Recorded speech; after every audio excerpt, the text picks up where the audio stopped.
SHO सादी अहमद मुअत्तल। ननकाना साहब पुलिस ने बच्चे की गिरफ्तारी पर एसएचओ को मुअत्तल कर दिया। डीपीओ ने इंक्वायरी का हुक्म दे दिया। नेशनल मीडिया की रिपोर्ट के मुताबिक ननकाना साहब के डीपीओ फराज अहमद ने मीडिया रिपोर्ट्स का नोटिस लेते हुए एक बच्चे को चोरी के इल्जाम में गिरफ्तार करने पर पुलिस के एसएचओ सादी अहमद को फौरी तौर पर मुअत्तल कर दिया है।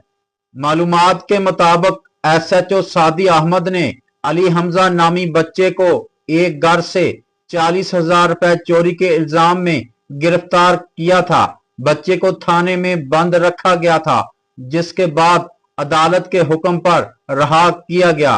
डीपीओ फराज अहमद ने मामले की इंक्वायरी का हुक्म देते हुए इन्वेस्टिगेशन एसपी हिना नेक बख्त को इंक्वायरी अफीसर मुकर्रर किया है। इंक्वायरी में एसएचओ के खिलाफ तमाम इल्जामात की तहकीकात की जाएंगी।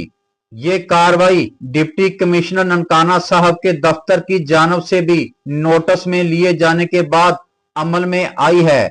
जिली इंतजामिया ने वाजिया किया है कि किसी भी शहरी के साथ ज्यादती बर्दाश्त नहीं की जाएगी, ख्वाह वो किसी भी उम्र का हो।